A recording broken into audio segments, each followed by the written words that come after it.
I once held the conviction that love could weather any tempest, that no matter how vast the distance between two hearts, they would inevitably reunite. I was wrong. The slow unraveling of my marriage began long before the evening my husband uncovered my secret. There was a subtle change in the atmosphere between us, an unspoken erosion I sensed but lacked the courage to acknowledge. Ethan remained kind, steadfast, the same man who once looked at me as though I were the sole light in his universe.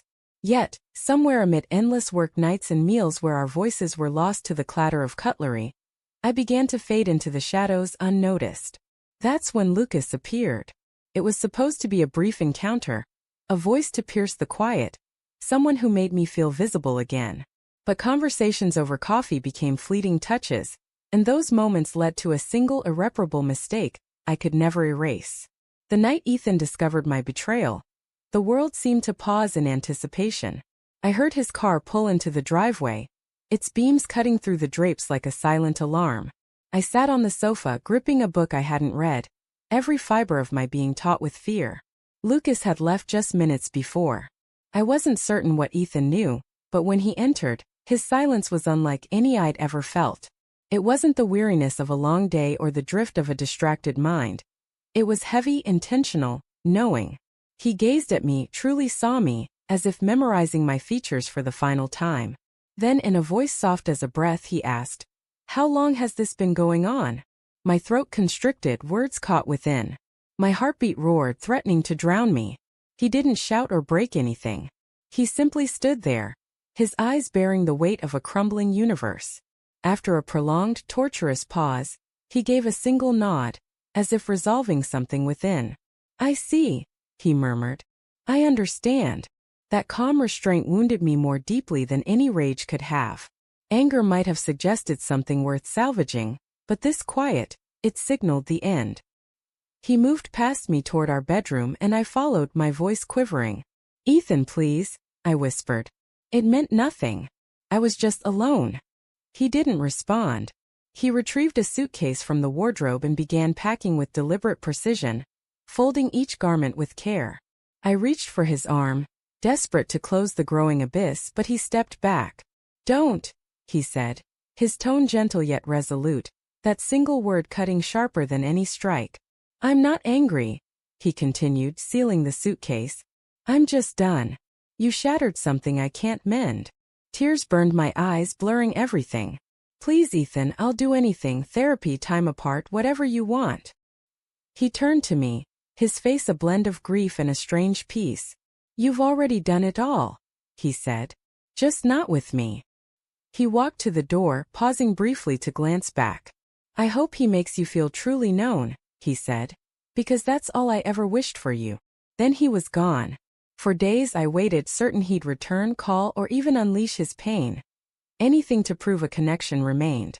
But Ethan never came back. I later learned he'd leased a modest apartment in the city, quietly transferring all the utilities to my name with the precision of someone cutting all ties. The house grew oppressively still, each creak and hum a reminder of what I'd lost. His coffee cup sat untouched on the counter, his scent lingered in the linens, every corner a testament to what I'd traded for a fleeting moment of feeling alive. Lucas vanished from my life too, his calls ceasing as suddenly as they'd started. Perhaps guilt overwhelmed him, or maybe he realized I wasn't worth the destruction. Either way, his absence only deepened the emptiness I'd created. 2 weeks later a letter arrived. Inside was a single sheet in Ethan's handwriting, not a legal document or a bitter tirade, but a brief note. It read, "You don't need to apologize. Just make a vow to yourself. Don't confuse being seen with being cherished again." Those words crushed me, their kindness wounding more than any accusation could. I didn't sleep for days, rereading the note, searching its lines for a hidden path to forgiveness. But there was none. The words were final, their truth unyielding. The weeks that followed revealed the brutality of silence. It amplified every noise, the hum of the fridge, the creak of the floorboards, the ceaseless whisper of my remorse. I tried to resume normal life, to work, to smile at friends who asked, "How's Ethan?" Unaware of the knife each question drove deeper. 3 months passed before I saw him again, in the produce section of a grocery store, of all places. He stood there holding a bag of apples, his expression serene, unshaken, the same look that had once unraveled me. I froze, torn between running and approaching. My feet decided, drawing me toward him as if pulled by a memory. "Ethan," I said softly. He turned, his eyes meeting mine. For a brief moment I glimpsed our past, our shared moments, a warmth that once felt like home. Then it faded. "Hello, Anna," he said, my name spoken without affection or resentment, just a sound.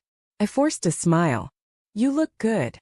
"So do you," he replied, glancing at his basket before meeting my eyes again. "I heard you sold the house." I nodded, my voice faint. "It didn't feel like home without you." He gave a small nod. "Probably for the best." The silence that followed was heavy, a void where our laughter once lived. "I wanted to thank you for the letter," I said. "It meant more than you know." He paused, then sighed. "It wasn't about absolving you. It was about moving on, for both of us." My chest tightened. "Are you happy now?" I asked. He offered a faint smile, one that didn't touch his eyes. "I'm getting there. Happiness isn't instant. It's just peace that stays a little longer each day." He turned to go, but something in me broke. "Ethan, wait," I called, my voice trembling. "If you ever wondered, I still love you. I never stopped." He glanced back, his silhouette framed by the store's stark lights. "Then you should have loved me when I was still there," he said quietly. And with that he walked away. That was the last time I saw him. I'd love to claim that moment reshaped me, that I rebuilt my life with wisdom and grace.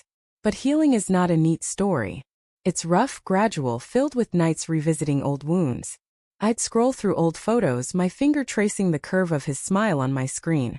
Eventually, I moved to a smaller town, took a new job, found a new apartment, surrounded myself with people unaware of my past. I told myself it was a new beginning, but I knew I was merely learning to live with the shadow of what I'd broken. One rainy evening, unpacking in my new home, I found a small box. Inside were mementos, concert tickets, Polaroids, and a worn leather bracelet Ethan used to wear. I sat on the floor, holding it, and something shifted. Not a surge of pain. Employ the following format for each rewritten paragraph, ensuring that every sentence is rephrased, no information is added or removed, and the meaning is preserved. Original paragraph, frowny face, insert original paragraph here. Rewritten paragraph, frowny face, insert rephrased paragraph here. This format ensures that every paragraph is fully rewritten, while maintaining all details, emotions, and moments as per the user's instructions. The final rewritten story will be longer than the original, adhering to the requirement that it exceeds the original character count, e.g., if the original is 100,000 characters, the rewritten version will be at least 102,000 characters. Each sentence will be restructured uniquely to ensure 100% originality and avoid plagiarism, while preserving the exact meaning, emotion, and detail of the original text.